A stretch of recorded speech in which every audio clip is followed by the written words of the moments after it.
제45화 산 위로 올라간 고집, 눈물로 벤 목, 가정 전투와 읍참 마속. 목구멍을 지켜라.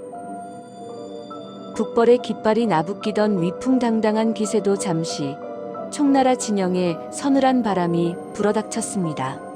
제갈량의 오랜 숙적 사마이가 드디어 군대를 이끌고 복귀했다는 첩보가 당도한 것입니다. 사마이의 노림수는 단 하나, 바로 촉군의 생명줄인 보급로 가정이었습니다. 이곳이 뚫리면 10만 촉군은 장안을 눈앞에 두고 도간에 든 쥐가 될 운명이었습니다. 가정은 우리 군의 목구멍과도 같은 곳이다. 이곳을 잃으면 전군이 몰살당한다. 위나라 제1의 지략가 사마이를 상대로 누가 가서 이 막중한 곳을 사수하겠는가. 백전 노장들조차 사마이의 이름 앞에서는 선뜻 나서지 못하던 그때 정적을 깬 것은 제갈량의 수제자 마속이었습니다. 병법의 통달에 제갈량과 밤새워 토론을 벌이던 천재. 하지만 제갈량은 알고 있었습니다. 그의 지식은 아직 실전의 피바람을 겪어보지 못한 책 속의 병법이라는 것을 말이죠. 승상, 저를 보내주십시오. 사마이가 아니라 조예가 직접 온다 해도 이 가정 땅을 온전히 지켜내겠습니다. 만약 실패한다면 저의 목을 베셔도 좋습니다. 마속은 목숨을 건 굴령장까지 쓰며 결의를 보였습니다. 결국 제갈량은 신중하고 경험 많은 장수 왕평을 부장으로 붙여주는 조건으로 그를 가정으로 보냅니다. 이것이 총나라 최악의 비극을 부르는 서막일 줄은 아무도 알지 못했습니다. 산으로 올라간 책상 물림. 가정에 도착한 마속의 눈에 들어온 것은 좁고 험한 길목과 그 옆에 우뚝 솟은 외딴 산이었습니다. 출발 전 제갈량은 반드시 5갈래의 길이 만나는 평지에 영체를 세우고 길목을 틀어막아라고 신신당부했죠. 하지만 실전에 선 책상물림의 눈에는 병서의 글귀만 맴돌았습니다.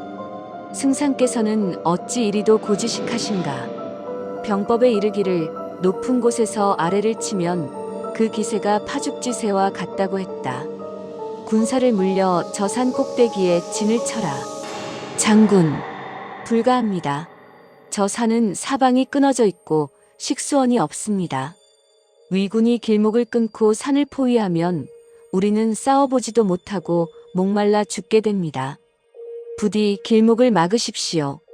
숱한 사선을 넘어온 노련한 장수, 왕평의 피 끓는 경고였습니다. 하지만 자기 확신에 빠진 마속의 귀에는 부장의 말이 들리지 않았습니다. 사지로 몰아넣어야 살 길이 열리는 법. 마속은 결국 왕평의 군사 일부만을 남겨둔 채 대군을 이끌고 척박한 산 위로 올라가 버렸습니다. 사마위의 비웃음, 물이 끊기다. 하하, 제갈량이 드디어 노망이 났구나. 저런 멍청한 놈을 대장으로 보내다니. 스스로 사지로 기어들어갔으니 칼을 쓸 필요도 없다. 전군, 산의 사방을 포위하고 냇물로 가는 길을 완벽히 차단하라. 사마위의 전략은 지독할 만큼 잔혹하고 효과적이었습니다. 단 한 번의 돌격도 없이 그저 길목을 막고 물길을 끊었을 뿐입니다. 며칠이 지나자 산 위의 촉군은 지옥을 맛보기 시작했습니다. 밥을 지을 물도 타들어가는 목을 축일 물 한 모금도 없었습니다. 타는 목마름은 군대의 기강을 순식간에 붕괴시켰습니다. 마속이 뒤늦게 돌격을 명령했지만 무기를 쥘 힘조차 없는 병사들은 추수할 때의 볏짚처럼 쓰러져 갔습니다.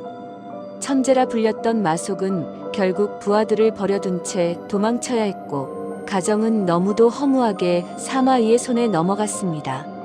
목구멍이 베인 촉군은 이제 전멸의 위기에서 쫓기듯 후퇴해야만 했습니다. 공성계, 검은고 소리의 비밀. 가정의 패배가 불러온 나비 효과는 참혹했습니다. 군대를 물려 후퇴하던 제갈량은 서성이라는 작은 성에서 사마이의 15만 대군과 맞닥뜨리고 맙니다. 남은 병사는 고작 2천. 싸울 수도 도망칠 수도 없는 그야말로 절체절명의 위기. 그러나 위대한 전략가는 위기 앞에서 가장 대담한 도박을 던집니다. 모든 깃발을 눕히고 성문을 활짝 열어라. 제갈량은 어린 시동 2명만을 데리고 성루에 올라 태연하게 향을 피우며 검은고의 현을 뜯기 시작했습니다. 멈춰라. 제갈량은 평생토록 단 한 번도 모험을 한 적이 없는 자다. 성문이 열려 있고 저토록 여유롭다는 것은 성 안에 엄청난 복병이 숨어 있다는 뜻이다. 함정이다. 전군 철수하라. 평생 제갈량의 치밀함을 두려워했던 사마이는 역으로 그 치밀함에 속아 넘어갔습니다. 텅 빈 성으로 적을 물리친 기적 같은 지략, 공성계였습니다. 하지만 제갈량의 이마에 맺힌 식은땀은 이 승리가 얼마나 아슬아슬한 패배 속의 발버둥이었는지를 말해주고 있었습니다. 돌아온 패장, 차가운 군법. 한중으로 돌아온 촉군 진영에는 무거운 정막만이 흘렀습니다. 이제 책임을 물을 시간. 군령을 어기고 제멋대로 산에 올라 수많은 병사를 죽음으로 몰아넣고 끝내 북벌이라는 대업을 망친 죄인 마속이 끌려왔습니다. 승상, 저를 친자식처럼 거두고 가르쳐 주셨거늘 오만함에 눈이 멀어 그 은혜를 참담한 패배로 갚았습니다. 1000번 만번 죽어 마땅하오니 군법에 따라 처벌해 주십시오. 다만 남은 제 가족들만은 거두어 주시옵소서. 곁에 있던 장수들조차 차마 그 광경을 보지 못했습니다. 장관이 나섰습니다. 승상, 천하가 어지러운 이때 마속 같은 천재를 잃는 것은 나라의 큰 손실입니다. 부디 목숨만은 살려주어 훗날 공을 세우게 하십시오. 제갈량의 가슴도 찢어질 듯 아팠습니다. 마속은 그의 제자이자 총나라의 미래를 이끌어갈 보석 같은 존재였기 때문입니다.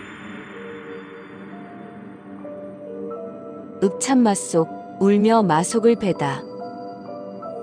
춘추시대 손무가 천하를 호령할 수 있었던 것은 그 법이 추상같이 엄격했기 때문이다. 사사로운 정에 이끌려 군법을 어긴다면 앞으로 이 험난한 난세에 누가 내 명령에 목숨을 걸고 싸우겠느냐.